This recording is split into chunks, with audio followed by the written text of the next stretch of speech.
Salut la gang! Bienvenue à bord de mon espace famille, semaine 140. Seigneur, que les semaines passent, ça va passer. À chaque fois que je dis le chiffre, on dirait que je me crée pas. Une à la fois, 140 fois. Non, mais puis on a sauté des semaines quand même. C'est quand même troublant pour vrai. On a fait des condensés. Ouais, fait que c'est troublant. Bref, cette semaine. Chaleur.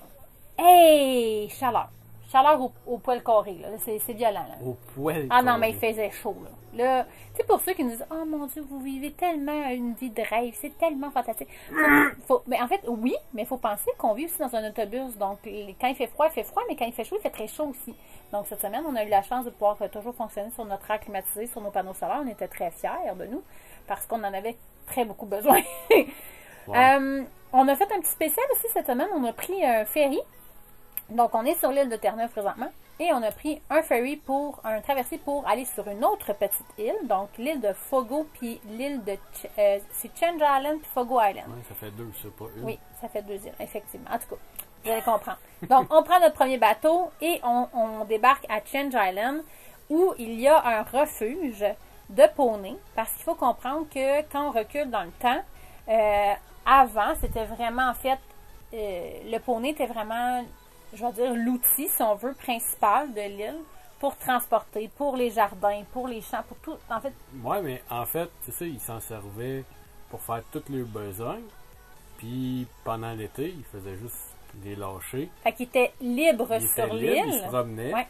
À l'automne, ils ramassaient, ils prenaient pour transporter le bois, puis tout ça. Puis l'hiver, ils rentraient dans la grange pour les protéger du froid. On recommençait l'année d'après. Puis ce qui est arrivé, c'est que le gouvernement de Terre-Neuve, à un moment donné, a dit on arrête ça, vous n'avez plus le droit. Et mais il y a eu l'arrivée aussi des 4 roues et tout ça qui ont comme. Ben, ça a comme. coïncidé en même temps, mais il y a beaucoup de poneys sauvages qui étaient retournés à l'état sauvage, qui ont été chassés pour la viande. Puis maintenant, il y en a. En fait, il en restait une seule, quand vous voyez les images, là, la noire et grise du début. Donc, elle, c'était vraiment, dans le fond, c'est comme la dernière qui était encore sur l'île vivante. Donc, la personne qui prend soin des poneys sur l'île, elle s'appelle Netta. Vraiment une belle personne, une belle madame. Elle était super fine. Elle nous a toutes renseignées, appris tout ça. Et c'est ça, dans le fond, elle a pris soin, dans le fond, de la dernière qui restait. Puis, elle a eu des bébés, tout ça, pour que, dans le fond, il y ait une communauté, si on veut, là, de poneys qui reste sur l'île. Donc, on est allé sur cette île-là. Je vous dirais que c'est principalement la chose qu'il y avait à voir sur Change Island. Ouais. Sinon, c'est vraiment les petits villages qui sont très classiques d'ici, qu'on voit principalement partout sur l'île. Ensuite de ça, on a repris un deuxième traversée pour se rendre sur cette île-là, donc Fogo Island, sur laquelle, en fait, on a visité un musée. Comment ça s'appelait ce musée-là? Tu l'avais-tu mis? Ben ça, c'était un hôtel. Non, mais avant ça, c'est parce que le musée est déjà passé. Okay. Où on a rencontré une dame, puis là, je ne sais pas son nom, mais elle a fait un travail incroyable. C'était vraiment bien. Elle nous a fait comme une visite guidée, en fait. Elle était vraiment fine de nous renseigner sur plein de choses. Fait qu'il y avait comme un magasin du village, de la compagnie qui a bâti le village. Hein. Parce qu'ici, dans le fond, la pêche, c'est un peu le même principe que les forêts et les mines chez nous. C'est que la compagnie bâtissait les maisons, les gens payaient, échangeaient, vendaient leur stock à la compagnie. Ce qui était agréable aussi de cette dame-là, c'est que son papa avait fait partie de cette histoire-là, donc elle devenait très émotive. Donc ça a été un beau moment pour nous de rencontrer les vraies personnes. Après ça, on a aussi eu une petite bulle au cerveau. Ben, on a fait le tour de l'île. Il y avait, comme Alexandre dit, il y avait l'hôtel aussi qui est sur pilotis. Donc il y a comme un mélange de petites maisons très anciennes, colorées et tout. Puis là, tu tombes dans du très moderne avec beaucoup de galeries d'art. En fait, pas de galeries d'art, mais de studios d'art où les artistes viennent créer sur l'île. Donc, il y a des maisons un peu spéciales. L'hôtel est un peu aussi spécial, très moderne, tout ça. On n'a pas amené l'autobus, par exemple. Non, on est allé seulement en auto, puis on était bien contents parce qu'en journée, c'était une grosse journée, mais ça... Ben, une grosse journée. Parce qu'on roule quand même beaucoup. C'est adapté avec les heures du traversier aussi. Puis finalement, on a terminé, on a mis l'auto dans la file du traversier, bulle au cerveau. Let's go! Jogging d'un kilomètre. On court, on se met à courir parce qu'ici, une des activités des locaux, c'est vraiment de se baigner dans des étangs. Et il y en a partout des étangs. Et là, on avait spoté une qui était comme un peu aménagée. Puis on avait vu des gens se baigner. Je disais, hey, on a le temps, let's go. On met nos maillots de bain, on se met à courir comme des fous. On va se baigner. Et là, on commence à revenir tranquillement. Pas de presse. On était en mars. Et on entend le traversier. et on se met à courir comme des perdus. Finalement, attendre 15 minutes. Pour attendre finalement, parce que c'était pour nous dire qu'il était arrivé et non qu'il partait. Mais bref, tu sais, des bulles, ça c'est le genre de bulles au cerveau que j'aime bien. Tu sais comment on va se baigner, tu sais. Tu marches à moitié de l'étang puis t'as de l'eau aux genoux, tu sais. C'est vraiment des étangs, là. C'est pas des lacs, même si des fois ils sont très gros. Bref, on a bien aimé, c'était cute. C'était une petite folie. On a mangé un petit hamburger sur la slide puis c'était belle fun. Mais sinon, est-ce que, tu sais, on considère que ça vaut le détour, les 2 îles? Pas vraiment. Ça dépend de chacun aussi. Ça dépend de ce que vous avez vu avant, je pense aussi beaucoup, là. Nous, comme je vous en ai parlé un petit peu la semaine passée, on constate vraiment là, qu'on a changé, là, qu'on est dû pour se sortir de la zone de confort, même si mon beau Gabriel disait cette semaine, crème, on vient de commencer à s'adapter! Et puis là, tu nous dis qu'il va falloir changer notre façon de faire. Mais bref, on commence à voir là, qu'éventuellement, mon espace famille se transformera vers autre chose. Donc, on vous en reparlera quand ce sera plus concret. Sinon, on poursuit notre chemin. Et là, ça a été un des coups de cœur de la semaine. C'est les bassins ouverts où tu peux prendre les animaux marins, en fait, la vie marine. Touch tank? Je sais pas, je me souviens pas. Moi, j'appelle ça les taipoons, parce que c'est comme quand les petits taipoons. Mais bref, il y avait des crabes, il y avait des étoiles de mer, il y avait des oursins, il y avait un paquet de trucs. Et là, tu pouvais apprendre, mais tu pouvais surtout toucher, voir, comprendre. Écoutez, je peux même vous dire que mes enfants ont eu du fun au pouce carré. Moi, je me suis surpassée en prenant un paquet d'affaires qui me font peur. On se rappelle que j'ai peur des ménés. Fait que... Les gars, il faudrait vraiment y aller, là. On vient juste d'arriver. Non, ça fait 2 heures que t'es dans l'eau. Je pense qu'on a passé 2 heures dans les mains dans l'eau glacée. Ça, c'était au Parc national de Terra Nova. Il y a plein de randonnées que vous pouvez faire. Nous, c'est sûr que on est allé principalement voir, c'était vraiment le Visitor Center qui nous intéressait. Et il y avait un excellent film aussi au Visitor Center qui était sur les feux de forêt, qui expliquait en fait aussi l'importance des feux de forêt. Donc, le côté positif d'un feu de forêt, ce qu'on entend très peu en ce moment. Donc, c'était vraiment intéressant. On était vraiment contents d'avoir écouté le film aussi de cet endroit-là. Et après ça, il y avait la belle randonnée avec la grande tour aussi, l'ancienne tour de la Subfeu qui nous permettait de voir la vue. Ouais, Subfeu version Terre-Neuve. Oui, exact. Et on finit notre moment à cet endroit-là en se disant, on va aller voir, il y a comme 2 espèces de petites plages. Oh my God! On arrive à la plage, on se met les pieds dans l'eau et écoutez, ça nous transperce les pieds. L'eau était plus que froide. C'était glacial, glacé. Je sais même pas comment. Il y avait du monde de cachés qui plantait des couteaux dans les mollets. Ça avait pas de bon sens, c'était tellement froid. Et là, on regarde les amis qu'il y avait sur la plage et on réalise qu'ils font la pêche au caplan à la main, les amis. Hey, j'ai pas besoin de vous dire que mes 4 enfants, moi, ils sont partis comme des fous. Ils se sont mis à courir dans l'eau pour essayer d'attraper du caplan. Ils en ont attrapé plein avec les mains. Catch and release. Puis même nous autres, même nos enfants, ils étaient trop parce que maman, l'ami l'a laissé sur la plage, puis le petit poisson, il est mort. T'sais, ici, là, du caplan, là, ça s'échoue sur la plage en tonnes. Fait que, pour les gens d'ici, je pense que c'est comme... ils en font plus de cas, là, mais moi, mes enfants, les gars, ils étaient plus... ils avaient comme le côté sentimental un peu plus là, sensible. Fait que, ils essayaient même ceux qui étaient sur la plage, ils remettaient à l'eau puis ils essayaient de voir s'ils allaient renager. Un peu plus, c'était le bouche à bouche au petit poisson. Mais c'est un beau petit poisson, pour vrai, vraiment, comme mes images, bien entendu, donnent jamais ce qu'il faut. Là. Mais le petit dos tout vert, comme... pas vert, mais comme mauve noir, puis le côté comme verdâtre brillant. En tout cas, vraiment un beau petit poisson. Mais regardez les vagues avec le drone, on voit vraiment les dessins, les vagues, c'était beau parce que là, on voyait les enfants rentrer dans l'eau, puis là, les vagues, tu sais, le dessin changeait. Malheureusement, on avait fait des captations aussi avec la GoPro, mais la carte qu'il y avait dans la GoPro nous a fait défaut, donc on était vraiment tristes, mais sachez donc qu'à cet endroit-là, ben, c'est possible de peut-être avoir la chance de vivre ça. Parce que ça, pour vrai, les enfants ont vraiment trippé, même s'ils étaient congelés. Oui, ils étaient violemment froides, mais... c'est ça aussi, ils viennent sur des plages de sable. Oui, pour frayer, dans le fond. Celle-là, d'après moi, était nettoyée par les locaux. Je sais pas, il y avait vraiment rien sur le bord. Ben, il y en avait comme vraiment collé sur les roches. Tu sais, les garçons disaient, là, vraiment dans le coin des roches, appuyé parce que ça n'avait pas été ramassé. Mais sinon, tu sais, le reste de la plage, d'après moi, les locaux, ils devaient nettoyer parce que pour vrai, c'est fou. Là. Mais sapristi de belle plage. Oui, on se sentait comme à Cuba. Là, la couleur de l'eau était fou. Là, c'était vraiment beau. Et c'est ce qui est drôle, c'est que on était comme sur une pointe. Donc, à gauche de la pointe, sur cette plage-là, congelée, glaciale. Écoutez, les enfants sortaient, ils avaient les jambes rouges. Puis là, après ça, on s'est mis au défi de se mettre quand même dans l'eau complet. Et après ça, juste de l'autre côté de la pointe, il y a cette plage-là. Puis là, je suis comme, l'eau est chaude. Oui, genre, puis là, je suis comme, l'eau est chaude. Les gars sont comme, ben voyons, maman. Mais c'était vraiment étrange. Tu sais, les courants étaient vraiment très, très, très différents. Encore là, la couleur incroyable, l'eau transparente. C'était absolument magnifique. Dans celle-là, par exemple, on s'est un petit peu plus réussi à plus se saucer et se rafraîchir. Mais ça, c'est une des surprises.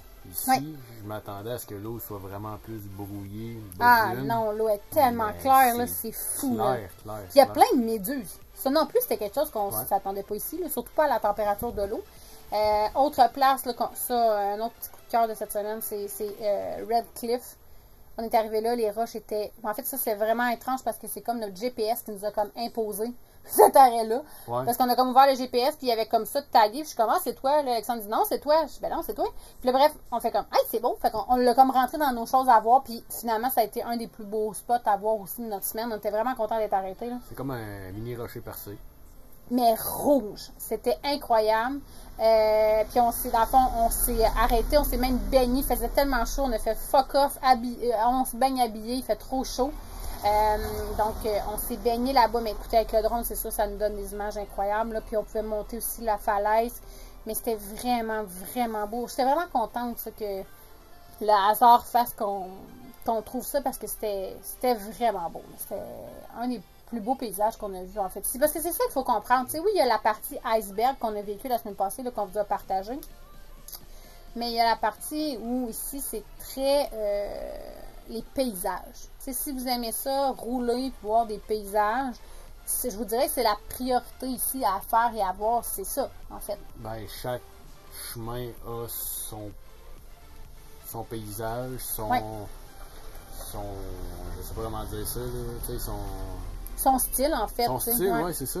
Mais c'est vraiment ce qu'on se rend compte, là, nous, en ce moment, là, c'est vraiment ça, c'est que faut que tu aimes voir les paysages. Si tu t'attends à rien d'autre que juste voir des paysages, tu vas être comblé de bonheur ici. C'est relax, il y a plein de spots pour faire les dodos, tranquille, pas de bruit. Il n'y a pas de stress à avoir à ce niveau-là. Côté Boondocking, ça va super bien. Même en ville, là, il n'y en a pas eu de problème. Là, donc, mais c'est ça, si on cherche plus, si on veut plus de musées, plus de choses à apprendre ou plus de diversité, ben c'est là où le défi vient. Ouais. Ça, c'est des baleines qu'on a réussi à voir. On était contents parce qu'on a réussi à les filmer parce que, pour être honnête, à Bonavista, mais pour être honnête, nous, on n'a pas été gâtés à ce niveau-là, en tout cas pas pour l'instant. Pas date. On touche du bois, on continue. Ouais, on continue, on lâche pas, mais on... Ça a l'air qu'un an, Manique. Non, mais il y avait des... Ici, tu sais, c'est très prôné comme les baleines là-bas, sautent, puis tu sais, s'amusent, mais nous, on n'a pas eu la chance. Bon, ok, on se plaindra pas parce qu'on a eu énormément d'icebergs, puis là, ma cousine, si elle écoute mon vidéo, va vouloir m'arracher la tête. Parce qu'elle a dit qu'il en pleuvait des baleines, mais les icebergs, elle n'avait presque pas vu. Fait que nous, on a vraiment eu la chance qu'il n'y a pas eu d'averse. Il y a vraiment... Nous, on a eu la chance d'avoir énormément d'icebergs, mais très peu de baleines quand nous, on a passé. Donc, on est un petit peu sur notre fin là, à ce niveau-là. Donc, cette fois-là, on était vraiment contents qu'Alexandre réussisse à prendre des images pour qu'on puisse faire comme on a au moins vu deux. On en voyait en fait, mais au loin, au large. On en a vu beaucoup. On voit beaucoup de spouches de baleines, mais pas le spouche.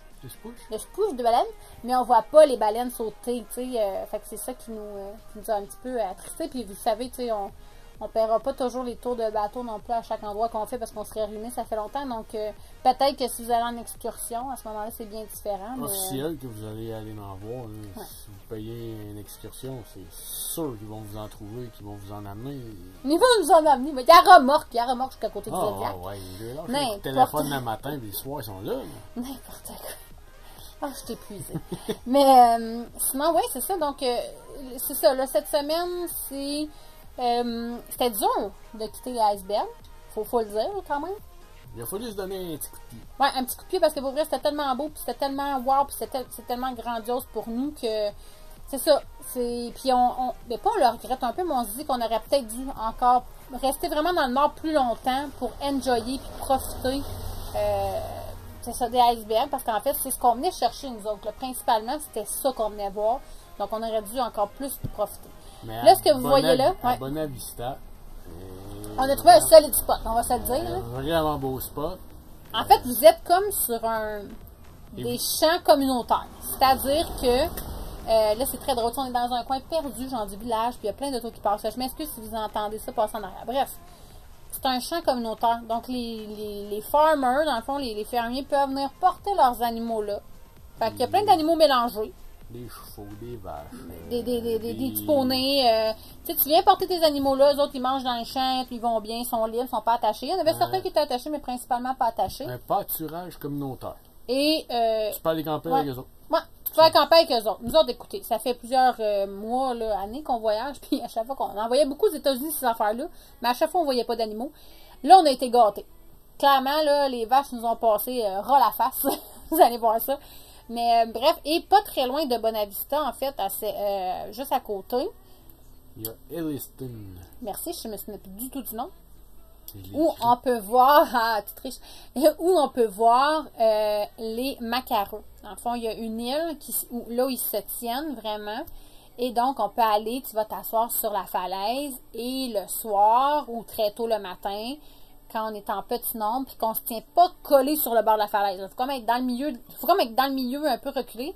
Les macareux, ben, ils traversent puis viennent sur la même île que nous. Donc, premier soir qu'on va là, on était vraiment chanceux. Il était vraiment proche là. C'est ça, on l'a fait en deux soirs. 2 soirs. Ça, c'est le premier soir. On respirait plus, là, je vous le dis. Il était tellement proche. Puis c'est tellement cute que ça marche full vite. C'est vraiment mignon pour vrai, là. Puis aussi, tu sais, on a juste nos 2 téléphones. Ouais. Filmer, photo, là. Ouais. C'est pas le gros Nikon à 8000$ puis zoom de 4 km. Là, non, il était vraiment proche de nous. C'est un oiseau qui mesure à peu près 1 pied de long. Oui. Fait ça vous donne un peu il était vraiment très près. On était capable de bien voir leur comportement. C'est ça qui était le fun. On a été chanceux, par exemple, de voir ceux-là. Parce que dans le fond, il y a comme toute l'île en arrière, il y en avait plein. Il y en avait des dizaines, voire des centaines. Mais, regardez ça, vous voyez l'île dans le fond. Puis, quand on servirait, on fait qu'il y en a 2 là-bas. Fait qu'on a réussi à venir s'asseoir en arrière du couple qui prenait des photos de ces 2-là. Puis après ça, les autres sont partis, puis nous autres, on a pu enjoyer, dans le fond, de les voir toutes seules en privé, juste pour nous, de super près. Fait que on était vraiment contents. On est allé voir aussi Parc Canada, en fond, il y a des sites, des lieux historiques près de là. On est allé faire ça. Oui, il y a des parcs nationaux, puis il y a des lieux historiques. Il y a beaucoup plus de lieux historiques que de parcs nationaux ici. Cela était vraiment bien fait. Il y avait énormément d'informations. Assez que moi et Alexandre, on s'est dit qu'on aurait pu juste faire ça, puis pas nécessairement payer d'autres musées sur l'île, puis on aurait été correct avec notre passe, là, tu sais. Ça nous aurait donné l'information. Avec les toutous morus. Ah, mon Dieu, les toutous morus, là, pour apprendre à comment on les coupe, comment on les ouvre, qu'est-ce qu'on garde pas. Les garçons ont trippé ben raide. On a pu voir aussi la maison de la personne, en fait, qui avait comme partie l'entreprise-là, si on veut. Monsieur Riley. Right? Ouais, Riley. Ouais. Me semble que c'est ça. Me semble que c'est ça. Donc, on a vu comme l'ancienne maison et tout ça, mais bref, ça aussi, tu sais, ça, c'est un parc provincial qui avait accès aussi dans le pâturage communautaire où on était. Tu sais, il y a comme un méga trou qui s'est comme formé par une ancienne caverne qui s'est effondrée. C'était super beau.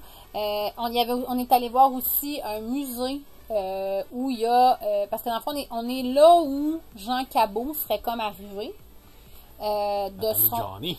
Oui, mais en fait, c'est ça. En anglais, John, mais de son vrai nom en principe de l'autre côté, Giovanni Caboto. Ouais. Ça serait ça son vrai nom. Donc, on a pu avoir... On l'a comme clairement changé avec les langues. Mais bref, il y avait un musée là-bas qui montrait son voilier, son navire. Une reconstitution. Une reconstitution. Puis ça, c'était vraiment cool pour vrai. Le musée en soi... Mais on embarquait sur le navire après qui était caché comme dans une espèce de garage. Avant, il le mettait à l'eau. Mais maintenant, il le laisse vraiment là, dans le garage pour pouvoir le garder et qu'il ne s'abîme pas trop. Donc, on a quand même dispendieux. On va se le dire, là, les musées ici, principalement, sont chers pour pas tant que ça. On va se le dire. C'est vraiment notre constat là, pour le moment. Là, le 3/4 de l'île est fait. Notre constat, c'est que c'est quand même dispendieux pour des petits musées. On essaie de participer parce qu'on veut encourager le local et tout, mais... Pour une famille de 6, je vous dirais que souvent, on sort avec un petit peu les dents serrées. Bref, on revient à l'autobus ce soir-là, après notre petit tour de ville, là, de Bonavista, parce que c'est cute, Bonavista, le petit village, tout, là, on a fait une petite randonnée et tout. avec les caveaux à patates aussi, puis tout ça. On revient, puis les vaches étaient alentour de l'autobus. Moi, je capotais au C'était toast. quasiment gênant. Ah ouais, écoutez, même là, la vache, elle venait vraiment très près de la face à Olivier puis Gabriel qui étaient assis sur leur mini chaise au sol. Puis Olivier a fait...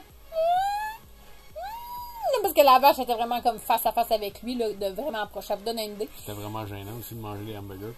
Ah oui, j'avoue, hein. C'est vraiment ça qu'on a mangé ça. Oh! Malaise. J'avais pas fait le lien. Pourquoi tu m'as dit ça?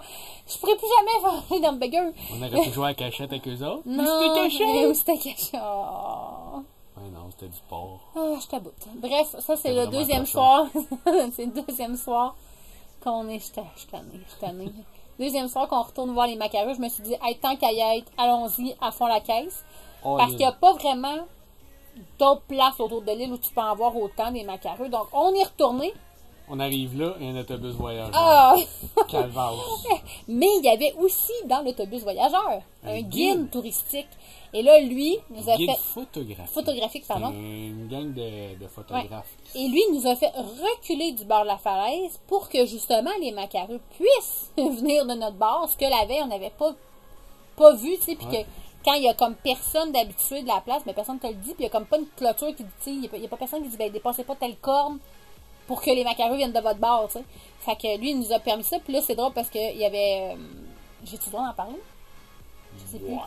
Lui, il avait mis son petit truc, dans le fond, il met des petits toutous pour attirer les oiseaux de notre bord. Puis là, les macareux, ben, ils font comment? Ben, il y en a un de l'autre bord, fait que là, ils traversent, ça les ramène. Fait que là, bref, on a pris des super belles photos, des beaux, ben là, c'est pas des super belles photos puis des vidéos, mais j'étais contente parce qu'on était capable d'en prendre plus puis de montrer plus comment l'oiseau agit.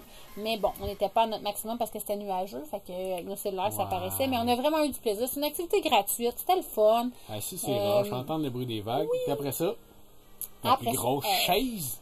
Mais ça, c'est parce que c'était hot, parce qu'on a comme. J'avais vu qu'il y avait des chaises, on fait l'arrêt là, il est très tard, là, il est rendu quasiment 9h, là. 9h, 9h30. On arrête là, on prend notre petite photo, puis là, je fais, il y a une petite boutique sur mon Dieu, elle est encore ouverte, fait qu'on se on va y aller voir. Et là, on rentre là, et on fait la rencontre de Wilbur.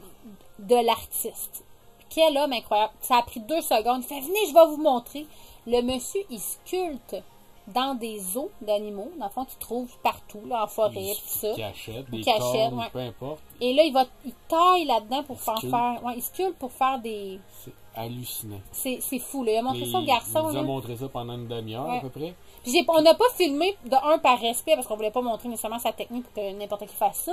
Mais de deux, on était tellement en état de choc. Et là, en plus, il était tard. Puis ce matin, on s'est levé vraiment tôt. On a vraiment de la misère. Là, je sais pas ce qui se passe. On se lève vraiment, genre 5h30, 5h45 ces temps-ci. Et là, il était rendu comme quasiment 10h. Les enfants étaient brûlés. Ils n'en pouvaient plus. Mais en même temps, c'était une rencontre incroyable. Donc, si vous allez là... Il faut. En fait, si c'est fermé... Oui, vous appelez? Il dit, c'est ouvert 7 jours sur 7, 24 heures sur 24. Il dit, s'il n'y a pas personne ici, t'appelles. Je suis comme, OK. Mais il dit, tu peux acheter sur Internet. Mais nous, c'est juste plus personnalisé. C'était puis tellement gentil, monsieur. Là. Tellement Allez gentil. Le voir. Ouais, à Elliston. À Elliston, dans le fond, c'est l'atelier d'art de monsieur Wilburn. Si vous allez au Macareux, vous pouvez pas le manquer. Ouais, c'est à côté, là. C'est vraiment à côté. Puis, tu sais, ça coûte rien de le visiter. Puis, il est super gentil. Tu peux vraiment poser des questions. Puis tout ça. Intéressez-vous à lui, il va s'intéresser à vous. Absolument. Donc, c'est notre semaine. Avec plein de beaux lupins pour terminer. Les morues qui sèchent à la corde à linge. Bref. Et la grosse randonnée sur le bord du Cap de Roche. Oh oui, ça aussi c'était beau avec les grosses marées de Cap-là. Bref, c'est notre semaine. Fait que sur ça, on vous laisse. On se voit la semaine prochaine. Un gros merci d'être là. On a hâte de vous lire.